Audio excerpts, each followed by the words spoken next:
What's up, folks? Welcome to the MMA Heat podcast. I'm Karyn Bryant. What's up, everyone? Alan Jouban here as well. So, Alan, it's after Thanksgiving. Have you digested it all yet? Worked it all off yet? What's the deal? I've been in the gym, Karyn. I've been killing it. You know, like I see you playing tennis. I see all these big fights getting announced. Yeah. I'm just coming off of my surgery about 3 weeks ago. So I'm motivated right now. I'm loving it. Like when you're injured after the surgery, physical therapy becomes like your favorite thing to do because it's like the only time you get to move around. So I go to physical therapy 3 times a week. I got the gym key from Julio at Saxon, so I go to the gym every day. And I gotta say, my holiday dad bod, whatever, coming out of surgery 3 weeks ago, I'm feeling pretty good about myself right now. Yeah, because it's dicey. You could settle into real dad bod territory right now with these holidays and with that surgery. Oh, yeah. Yeah, injuries, pain pills, just kind of let myself go completely over the holidays. But no, I'm motivated. I'm ready to, get the New Year's coming up, get it going and get healthy. Right. Well, but was your Thanksgiving actually good? I mean, like who cooked and stuff? Great Thanksgiving. It was the first time, I know we've been to you guys' house for Thanksgiving. I go to a lot of friends' houses, but it was the first time we did our own thing. Nicole did the turkey. She did everything. I was proud of her. It was just me, Nicole, Cage, Bodie, and Bobby Chill. But it was really the first time that we had ever kind of stayed at our own house, cooked our own food, and done everything. Because we normally either go home to Louisiana or go to a friend's house. But it was nice only because we cooked it small. We had like a turkey breast, or it was like a portion of a turkey, and we only had to have small portions. We didn't have to clean up after everybody. So it was a small but enjoyable one. And a lot of football. Watched a lot of football. Did she make it Thai turkey though? Is my question. No, it was actually Cajun. My aunt was in town helping out for my knee, and so and she had left the day before. But we brought. You ever heard of a Cajun injector? Probably not, but it's like a big. Oh yeah, it's like a big syringe, And I'm sure they have other name brands and whatnot. But yeah, Cajun injector. You inject the turkey real good with some Cajun marinade, and so it had a very Louisiana type seasoning taste about it. Good. Well, we chowed down too. Same thing. It was just a small gathering this time, just the 3 of us. Yeah. I did eliminate making the mac and cheese since there was only 3 of us, and Wade's like cheese and rice casserole thing that he likes is his favorite thing. That won out, so we didn't have the mac and cheese this year. But I guess maybe I'll make it for Christmas. But yeah, we threw down. It's my favorite holiday, and even I have to admit, while I was eating, I was like, this is damn good. Because I'm a pretty good cook. I was like, this is a little bit of all right here. So like Thanksgiving is always fun. As long as if I'm cooking, I know at least that part's gonna be good. You know what I mean? So yeah, it was fun. And then what Nicole does is like she knows me. I don't love a ton of butter, a ton of this and a ton of that. She cooks it, seasons it accordingly, but we don't like add extra stuff. So like really. We're eating more than normal and we're indulging, but we're not like, I know I'm not eating a stick of butter in the sweet potatoes or whatever. Like she does it pretty good. I mean, I don't know how you threw down, but over here, in my house, butter is the invited guest of honor on Thanksgiving. Butter is like the freaking hero. No, man, it's funny because I actually doubled down like, yeah, that's right. The Brussels sprouts do need more butter. Oh no, that's right.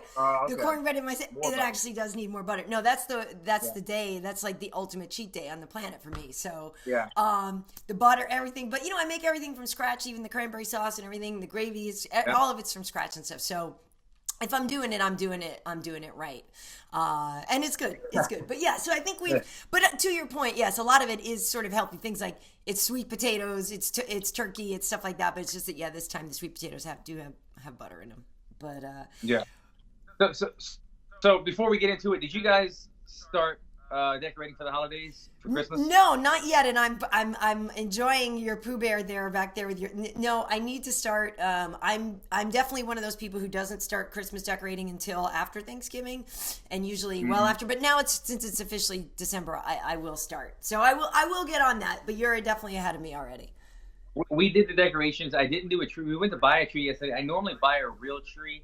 I said, you know what? I'm going artificial. I didn't know that trees were so expensive. I went to Costco, and they were like $500-$600, and I had a number in my head. I thought like $75-$80.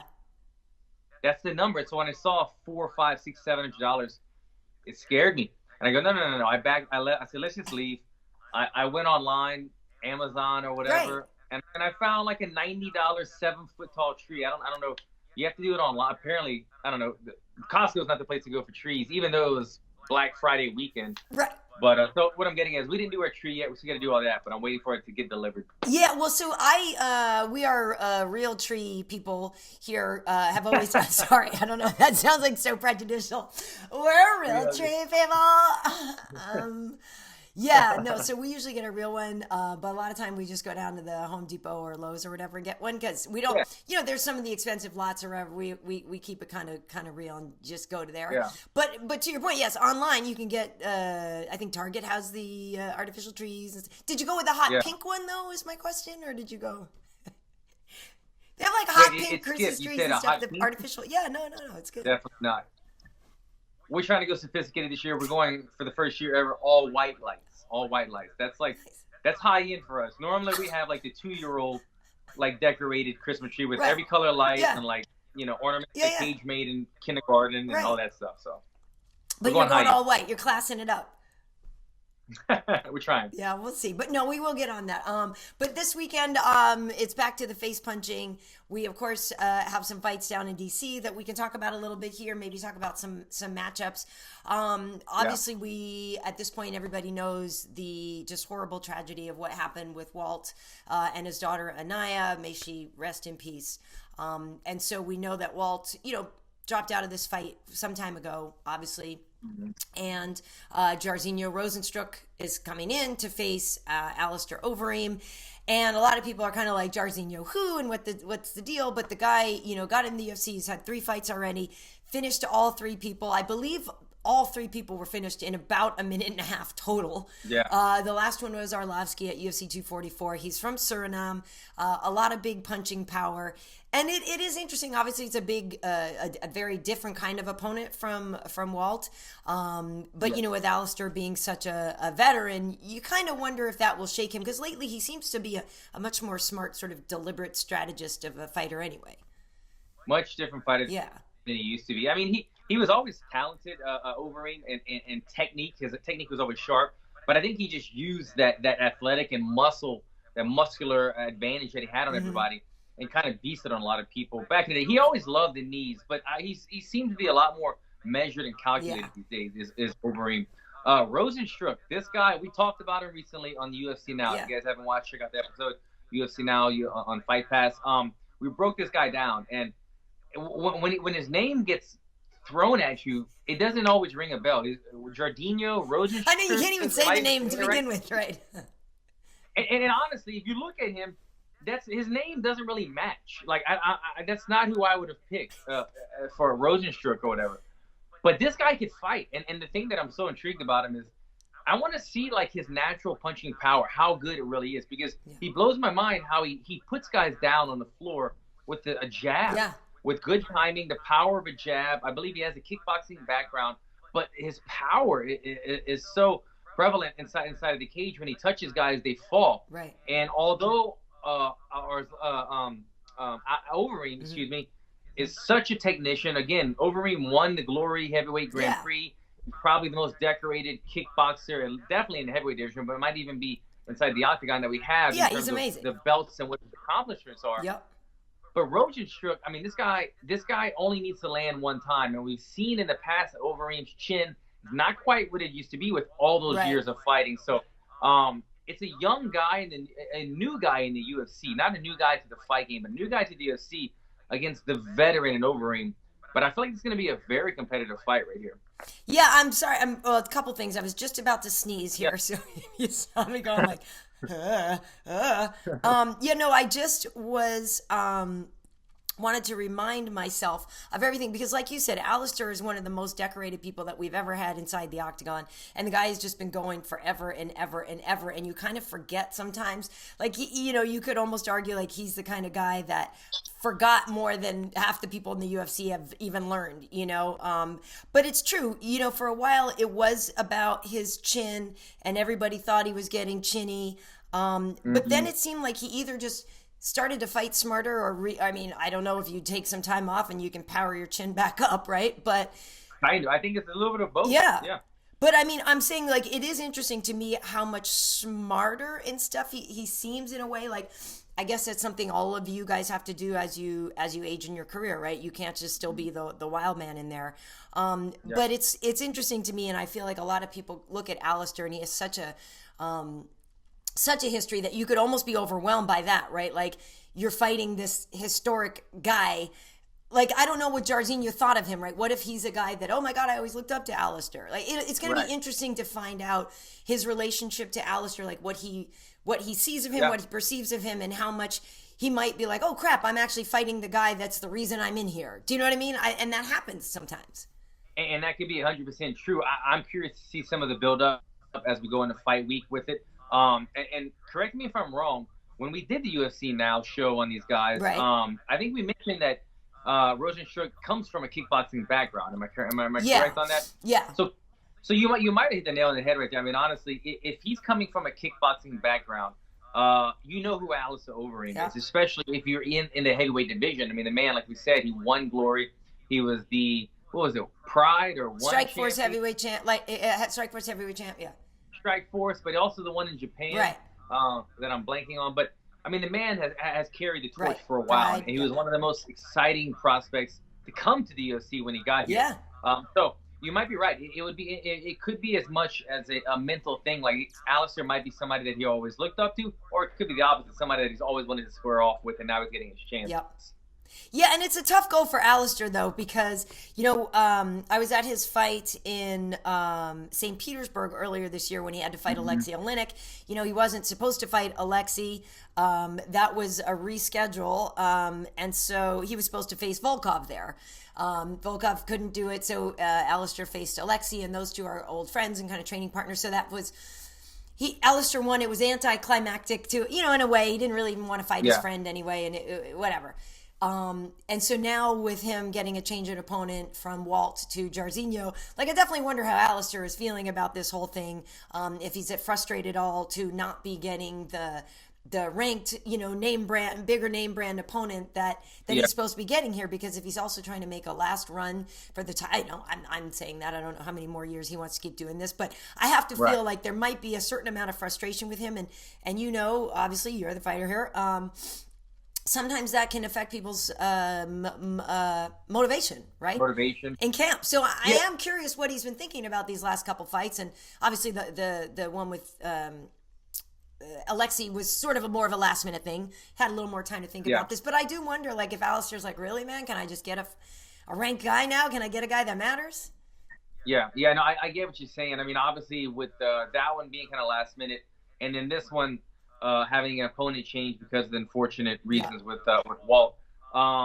It's something I think that isn't going to affect him too much, because these are kind of out of his control. Their opponent changes because of reasons. It's not like the UFC is throwing him fights that he doesn't like necessarily, as much as it's just kind of rolling with the punches, so to speak, with the opponent changes. But at the same time, he's rolling with the punches. He's saying, okay, whatever, you give me a new opponent, I'll do a new opponent. As long as he's getting these W's. Yeah.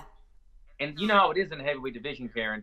You look back and say, well, Alice is on a 3-fight win streak now. Well, then that means you're next in line. Exactly. So if the wins come against, Walt Harris or someone else, a win is still kind of a win, especially so much in the divisions that are a little bit, I want to say watered down, but lighter divisions, like the heavyweight division. Well, and to your point, he is. He's already on a 2-fight win streak, right? He beat Pavlovich and Oleinik in the last 2. So... yeah, he could put one more in there, and then, I mean... there's not a ton of guys with 3-fight win streaks in the heavyweight division, you know what I mean, that are names. Right. So it puts him right up there for sure. Right. Yeah, well, it is another main event for him, too, though. Alistair at least has that. Like, he doesn't get, demoted when those fights change. He is still a main event guy. No. And by the way, Alistair would be on the UFC Jamaica card, because is it his dad that's Jamaican or his mom? But he has a Jamaican parent too. So in my imaginary, in the UFC Jamaica card that we're trying to put together for the future, he's on it too. What did you mailed him a 23andMe or something? No, he's always talked about that. I think it's his dad. But Alistair, is part Jamaican as well. So also on the card we have. Well, go ahead. Oh, I was going to say I didn't want to cut you off, but now that we're talking about motherlands and native country and this and that in Jamaica, which I would love to go to. I did see somewhere that in January 1st of next year that MMA will be legalized in Paris and France. And so there's already been a couple fighters going back and forth talking about UFC Paris, if that's going to happen, when it's going to happen. Hey, I'm Cajun. That means kind of qualifies for French. So long story short, I just want to go to Paris, and I want it to be on the UFC's dime. I want to fight in Paris. I want to do everything. That would be amazing for the UFC to go to Paris for the first time. I'd love to be a part of that, so I'm just kind of keeping my fingers crossed that happens. Yeah, no, all of us are. And there is a rumor that there could be a pay-per-view there in 2020. Oh, wow. With Ngannou on it, Cyril Gane. I say it every time I try to say a French name, and I apologize every time I try to say a French name. This mouth does not say French names that well. Sorry. But yeah, no, please, come on. That'd be insane. That'd be so to have fun. that card. So what are we saying? Who else is on the card? Well, no, UFC Jamaica would have Uriah Hall. It has Aljamain Sterling.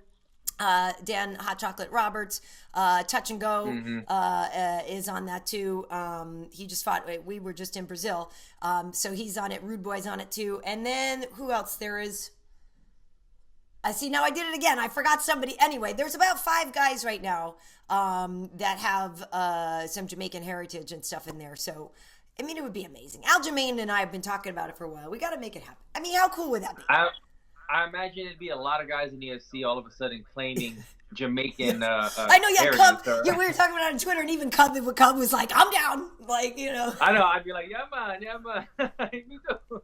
It'd be amazing. All of a sudden. Oh my God, it'd be amazing. It'd be amazing. All right. Well, so also in DC. We kind of got the return. People retire, Alan, and then they decide, maybe I don't want to be retired. So Stefan Struve is coming back to action. He had kind of taken some time off and decided he was going to retire after winning in Prague earlier this year. But as we know, and as you were just talking about the heavyweight division, and maybe that's part of the reason is because there is open, it seems more open that heavyweights can feel like, oh yeah, I just needed a rest. But he's coming back to fight Ben Rothwell. Ben Rothwell, kind of spotty. He's lost 3 fights, but one of those was all the way back in 2016. He fought in 2016 and then had to take some time off for various reasons and fought twice last year, or this year rather, and didn't win those either. So I don't know if it's a do or die fight for these guys. What's your take? Yeah, it's an interesting one. I would say that. I would say a do or die. Maybe more so for Ben Rothwell. I think he said he's on a bit of a losing streak right now. Struve coming in and out of retirement, he's kind of just a guy that we've just all become accustomed to knowing. I feel like I've been watching Struve fight in the UFC for a long time now. And it's been spotty because he's had injuries. He's been out. He's had health issues. He's retired, and now he's back. But he's a guy that you always want to see him fight. But he's a guy. Both of these guys, I feel like when we watch both of these guys fight, it's kind of an interesting matchup because when we watch both of these guys fight, there's a lot of things that you can kind of spot that they're not doing to the best. Right. And I guess, Struve is a guy that we say, he's 7 feet tall. Why is he standing in the pocket? Right. Why doesn't he fight at range? Ben Rothwell, he's a guy that he's very unorthodox, but he's very patterned. I watched Ben Rothwell fight, and he has this very unorthodox style. But you'll see him do something unorthodox, and then you see him do the same thing again. And he has a pattern in the fight. I've always noticed that about him. He'll do 2 or 3 type of unorthodox combo moves or blitzes, and he does them over and over and over again. He has scrambles in there, but then he goes back to those. And so I feel like he needs to change it up as well. So it'll really be interesting, like now we got the Jamaica theme in my head. Who got their groove back first? who got their groove back in this fight? Because I think both guys are kind of hit or miss when it comes to it. Yeah, and it is really frustrating to your point about watching Stefan fight. Like, dude, your arms are a year long. Like, jab. Yeah. What are you doing? Yeah. It's frustrating. Your footwork, a lot of things that he doesn't really capture. The long knees, not quite as much. Yeah. A lot of things that he doesn't do. But I'll definitely want to watch this fight though. I feel like when Struve fights, he draws me in because I want to see what's going to happen when you have such a big man. There's always the possibility of something dangerous happening, and so that's what always kind of draws me into fighting. And Ben Rothwell, he's just a tough guy. Yeah, no, he is. And Ben is, got some good wins. And he is, like you said, very unorthodox. But after a while, you can maybe pick up those patterns. I guess it's just a question of even in their time off and even with Ben with his losses, like how, can you teach old dogs the new tricks at this point, though, Alan? You know what I mean? Like, how much reinventing are they really going to do? I don't know. Yeah, I don't know if it's so much reinventing at this point as much as it's who's making adjustments for this specific opponent. Right. Rather than just fighting the way they like to fight. But we'll have to see. We'll have to see what happens. Well, I am excited to see Cynthia Calvillo back in action. Disappointing because she was supposed to be up against Claudia Gadelha, and Claudia had some injuries that didn't quite heal up all the way. But so that fight was going to be really, really great. But it'll still be really great because she's fighting Marina Rodriguez. And, Cynthia Calvillo is just so scrappy and so much fun. I love, rubbing her belly at the weigh-ins. It's time to eat. Like, she is such a feisty girl. And I don't know. I just like her. I like her attitude. Obviously, she's really fun to watch, too. I mean, this is the woman that bang, bang, bang. Like, she got into the UFC and had 3 fights in a couple months. Remember, Dana was loving her. Put her on. She finished. She has a really fun story when she first got into the UFC. Then she ended up getting busted for the weed thing that was stupid, and then the commission kept her suspension longer than it needed to be. It was really dumb. But anyway, I'm excited to see Cynthia back in, and I think you like watching her fight too, yeah? Yeah, as what you pretty much described her how I would as well. She came on the scene very fast. Yeah. She was put like in big slots right there on pay-per-view, making her debut, and she capitalized. She was like a shark in the water. When the fight hit the mat, she would capitalize on it. I don't know too much about her opponent, Rodriguez, but I did see in kind of the build-up of this fight, Cynthia saying, if it hits the mat, it's over. And I've seen Rodriguez in her highlight reel a couple submissions. So it will be interesting to see if these two girls try to tango on the ground or if they try to play strengths with one of them standing, one of them. But either way, Calvillo, she's who I know more. And I'm a fan of hers as well, like you said. She's fun to watch. All right, so then there's another women's fight that is very... This one could be important. Well, they're all important. But for Aspen Ladd, right? So she's fighting Yana Kunitskaya. And the last time we saw Aspen, she was taken out by Germaine de Randamie very quickly. She did protest that stoppage, but it didn't matter. It kept. And we know Germaine is fighting for the title in a couple weeks. But Aspen, was on such a tear. And this is a very young woman who a lot of people see as a future champion. Hadn't lost before, so it'll be interesting to see what happens to her after that. And maybe, Alan, this is a conversation we've had a lot of times, right? Like, would you rather get blasted and lose that fight really fast like that, or have had 3 rounds or 5 rounds, because that was a main event, and then lose after a war? And she might have a chip on her shoulder that says, oh, that was BS and I shouldn't have lost that. Or all of a sudden that fallibility could come in and she said, now, oh my God, I've lost. I'm not the same. I think it'll be interesting to see who she is on Saturday. Yeah, I mean, obviously anytime something gets stopped a little early, premature, you wish you could have it back, or you just wish you had at least the time to learn. Like you said, if you'd had 25 minutes or 15 minutes to go in there and work on some things and see how you test yourself against this high caliber opponent, it gives you a better a visual of where you're at or how you compete against these high caliber opponents. She didn't have that. But yeah, anytime you take a loss, you take an L like that, you go back and you reassess things and you make adjustments you would not have made otherwise. So hopefully she's done that. She got back to the drawing board, swallowed it, big girled up, and she's going to come back, more ferocious than ever now. That I know my first loss was something. It was a huge learning experience. I actually heard Mike Perry did an interview the other day, and he was talking about his first loss, which is against me. Right. And he was very polite and respectful about it. But he said the same thing that I'm saying. Like, you learn something. You always remember your first loss, and you make huge adjustments because that's the first time you felt that. I imagine being as competitive as Aspen Ladd is, she's going to make the same adjustments and come back great in this next fight. Well, and obviously part of it, too, was just about the weight cut even, because of their concerns with her. So I believe she's been doing some test cuts, or she had to hit some milestones, I think, on the way here, for the commission to be happy with that, because nobody wants an unsafe fighter. I am also curious to see Yana, though. Yana is, by the way, gorgeous. I remember walking past her in the hotel in Florida. And she walked by, I was like, Oh my God. Like, yeah. Wow. Like, yeah.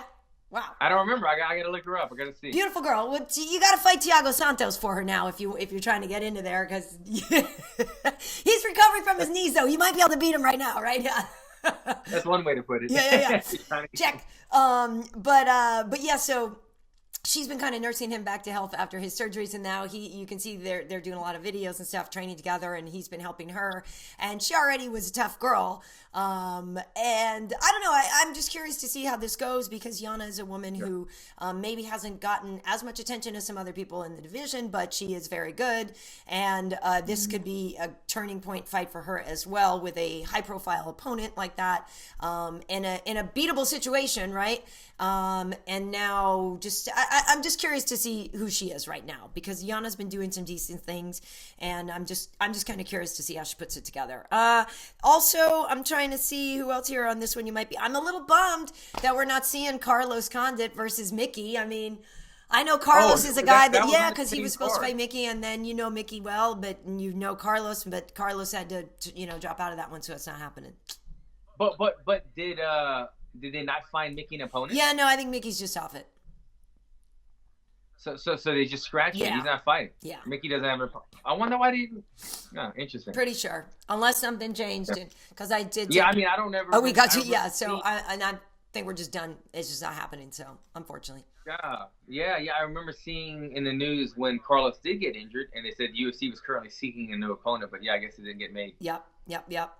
All right. Well, and this one is on ESPN. It's not on Plus. So this one is on regular ESPN. Also, we got Thiago Alves is in there against Tim Means. That actually could be pretty entertaining. That's a fun fight. I know, that's the feature prelim. That's going to be a war. Like, they could literally go. I mean, Thiago Alves was one of my all-time favorite. When I first started watching UFC and stuff, he was one of my go-to guys to watch, because he was such a beast back in the day. The Pitbull, I mean, the funny thing about him is not only was he a beast, but the dramatic change in weight. Like, remember when he was fighting George St. Pierre, he could barely make 170. Yeah. And then later in his career, he goes down to 155. Right. And, somebody's body that changes so much, but still has beautiful technique. He'll always be known as kind of like the leg kicker before the 55er. God, why do I always forget Barboza? Sorry. Right. Before Barboza was known for his kicks, it was kind of him. So that'll be a real fun fight, though, man. And Tim Means, he's a super technical guy, very tough opponent, has very good pressure, and I don't think we've seen him since he lost his fight to the same guy I lost to in Mexico, Nico. Yeah. Nico Price, I believe. Yeah, the last Nico time beat him. Fought, Nico knocked him out, and he fell backwards and broke his ankle. Yeah, that was bad. I saw his ankle folded up, and it was horrible to watch. So he's been out for a minute, coming back off of a broken ankle and a knockout loss. This is going to be a big hurdle. I know Tim Means is a very tough guy, and very mentally probably tough. He's got a ton of fights on his, but to come back from a knockout, unconscious knockout, and breaking of the ankle, going through that physical therapy while you're depressed, it's just very tough. So I'll be really interested. I'm glad you brought this up. This is a really fun fight to watch for me as a welterweight, and as we've been following both these guys' career for a while. So it'll be interesting to see how they look. Yeah, I'm looking forward to that. I am going to be in DC. Hopefully it's not that cold. Oh, nice. Well, I'm good. I'm glad to see you on a card that's not like a 10-hour flight away. I know. It's just an easy breezy little 5-hour flight. I'm like, this is nothing. It's nothing. Whatever. Yeah, they did stack our year, a lot of international travel at the end of the year. But I got to be honest with you, I loved every second of it. Like, I just did. Yeah. I loved seeing the parts of the world that I was able to this year, and to be able to, go with the UFC somewhere for the first time. Like when you go to, let's say, St. Petersburg or Copenhagen, and they have never seen it in person for the first time. That kind of thing is really great. So it has been a lot of fun. But, next year, as you mentioned, the things are already lining up. We might get to go to France and stuff like that. They have officially booked, Cowboy versus Conor. Right away, I know you and I are always big Cowboy fans, and just know that when it's Donald's night, like, Donald can just crush somebody. I don't know, man. I don't know. I mean, everybody talks about, Conor handpicking the easiest guy. I don't think Cowboy is easy by any stretch of the imagination, but I do think he is a little more vulnerable these days, and that Conor picked him for a reason. Well, here's how I break it down. Conor has a power advantage. Conor has the chin advantage. Yeah. Cowboy has the experience, obviously, and Cowboy has the X factor in terms. Now, Conor has an X factor because Conor is a unique individual as well. Right. He moves in a very different way, and once you get in there with him, it must. I say with him because I got in there with Gunnar Nelson, and Gunnar and Conor move similar, not the same, but I'm just comparing. They're very similar. They kind of have a low guard, and they kind of slide and bob and weave, and it throws you off. It takes a minute to get the timing, and I remember me being a little bit thrown off with Gunnar. A little hesitant because of the low guard and the kind of karate stance. And Conor does the same thing, but he packs precision timing with huge power in those punches. So will that throw Cowboy off? Cowboy is normally a slow starter. If he gets hit early with those barrages by Conor and then hitting the mark, Cowboy needs to survive those.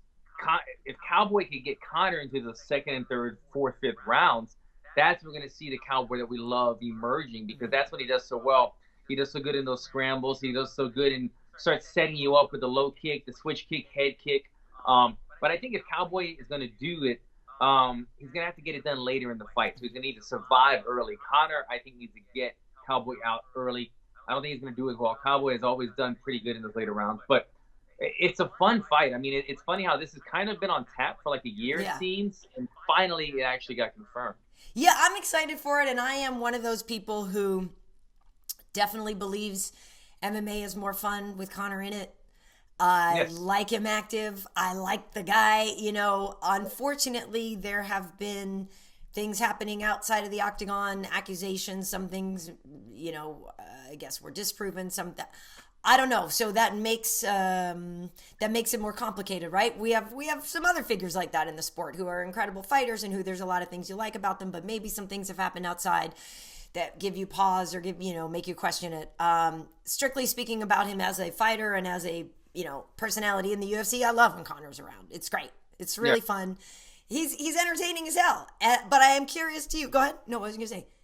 Well, I was going to say, as you brought that up, the thing that for some reason it sparked my mind was that when you look at these two guys, Conor has the most to lose in this fight. Yeah. Although Conor, as you said, kind of handpicked this fight. This was, he tells the UFC who he wants to fight. Right.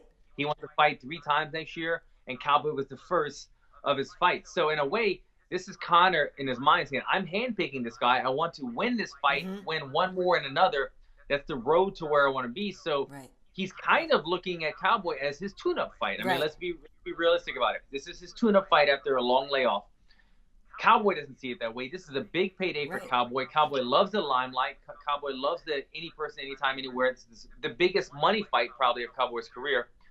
Cowboy's going to go in there with guns blazing. He has nothing to lose. Conor, not only after handing this fight for his road to his goal of winning 3 more fights, but when's the last time Conor's won a fight? So if he comes back after a long layoff and loses, Conor's in a big hole then. His credibility, his stock doesn't have the leverage that it used to have. So this is all or nothing for Conor, and this is just I don't have any pressure on me if it's Cowboy. It's a big pressure fight, but a lot of people aren't going to expect Cowboy to win. So he has to go out there and shock the world to get paid, drink a Budweiser at the end of the day. I agree with you 100%. All the pressure is on Conor, and he 100% has to win. I guess the only thing that wouldn't hurt the stock is if it's a 5-round war, right? And they're both crawling up from the side at the end, trying to, that's basically the only thing. Because I agree with you. All the stuff, the time off, and with people saying, okay, now you're a whiskey maker, and now you're doing this, and you're doing all these other things, and you're not even focused on the sport anymore. Yeah, he has to win, and to come back and try to reclaim any of that other glory. Yeah, he has to show off spectacularly, and there is a lot of pressure on him. And you do wonder of all the different things that could be going through his head. The last time he was in there, he's losing, that. There is so much pressure on him that it's going to be very interesting to see what happens. But if Conor fights when Conor is in his prime and when everything's firing the way it should, you could imagine a scenario where he could make pretty quick work out of Donald if things are going right. You know, another interesting thing about this fight, Karyn, is that Conor's always had the X factor outside of the octagon to help him out, which is the trash talk, right? He's in your head before the fight. He makes you make a mistake. We've seen it repeatedly. Dustin Poirier, Jose Aldo, where they kind of get too fired up before the fight, and they were kind of just caught off guard by it. Cowboy, on the other hand, is one that likes to almost befriend you before the fights because he likes to go and talk and hug and. But don't do it. Don't get trapped into the Cowboy trap.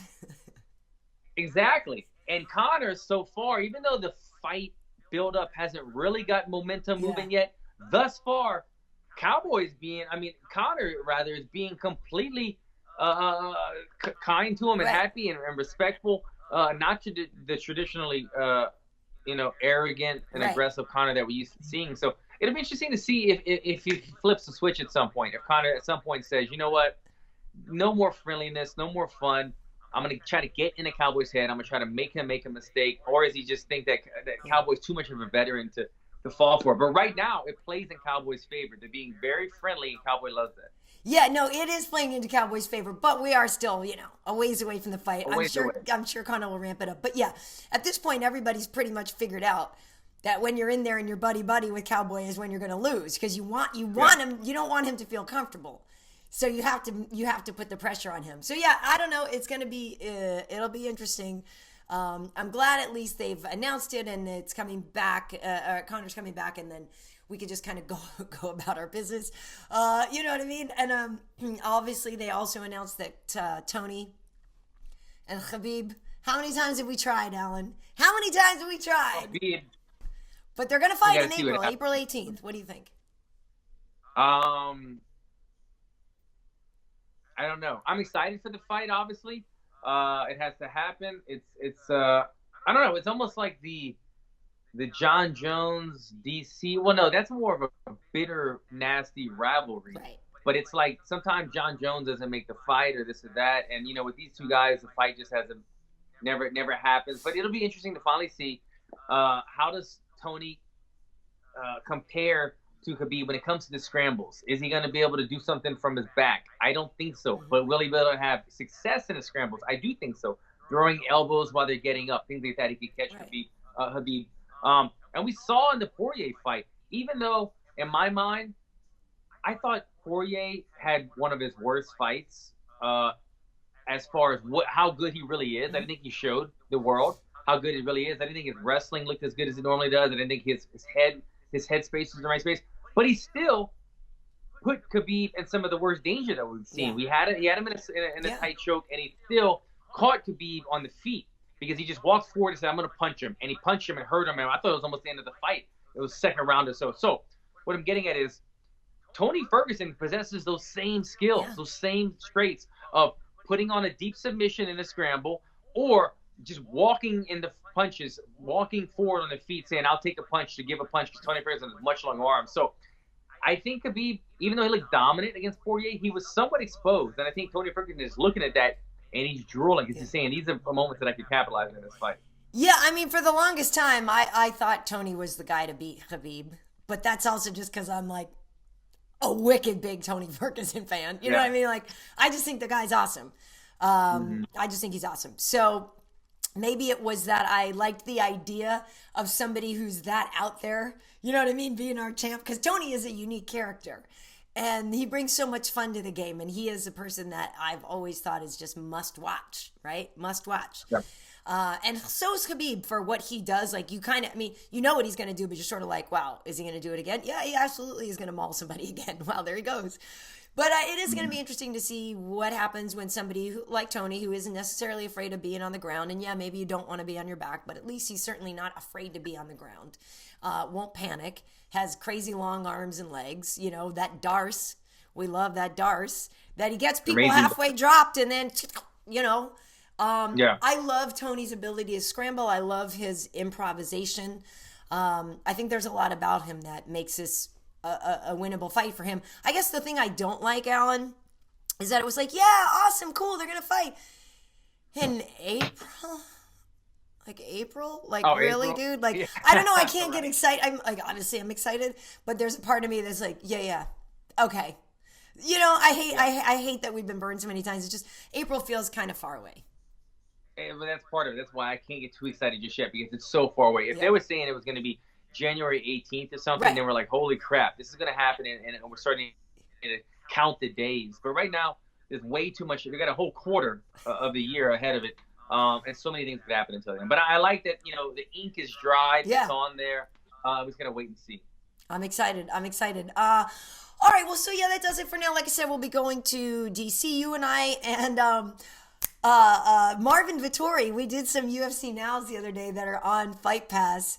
And somebody tweeted me and they said, oh man, that was really cool. It was fun to see Marvin. And, you know, they didn't know. I mean, because you and I, that's the most time I've ever spent with him. The guy has a sense of humor. I thought that was fun having him on. Yeah, and he's, I like that he's attentive to detail. Him, he came there looking very sharp. Yeah, he did. Very sharply dressed in both episodes. So I give him an A+ on his style. Yeah, no, it was good. It was good. So people can find that on Fight Pass.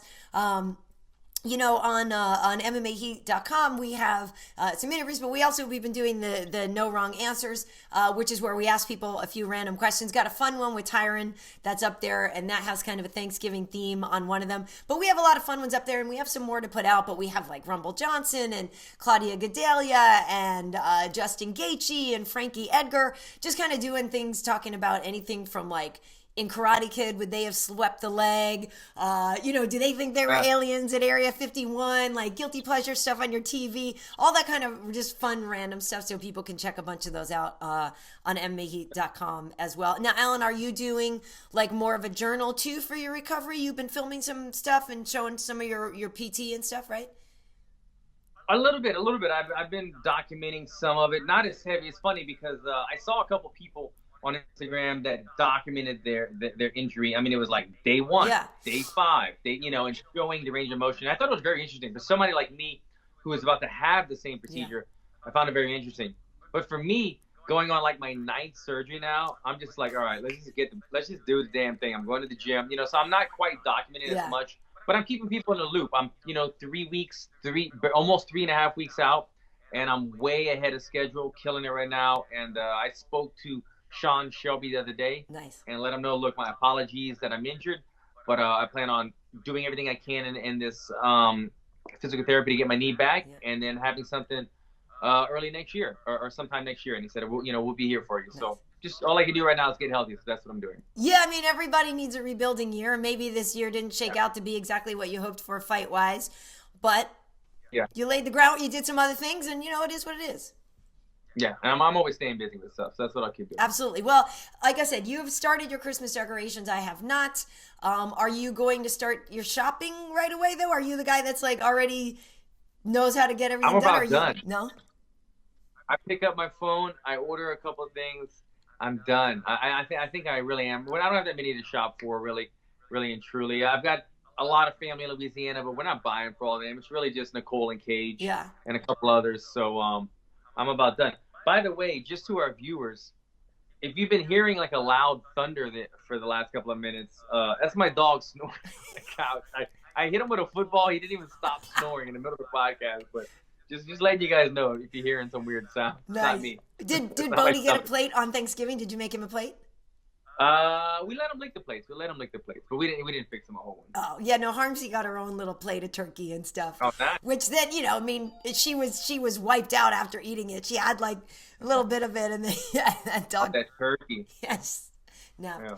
All right, cool. Well, on Instagram, I can be found at KB Heat, Karyn Bryant across the board everywhere else, and you can also look for MMA Heat everywhere. And also, if you want this as an audio download, you can find it at MMA.audio. Alan, where can folks find you? Yep, and for me as well, Alan Jouban. Keep it simple across all social media platforms. Check me out, Alan Jouban. Awesome, folks. All right, so I will see you in DC on Friday. We have a weigh-in show. Well, not a weigh-in show. Our UFC live show, 5:30 Eastern, 2:30 Pacific on ESPN2, and then the fights on Saturday are on ESPN. So I'll see you then. Thanks for watching. Take care, guys.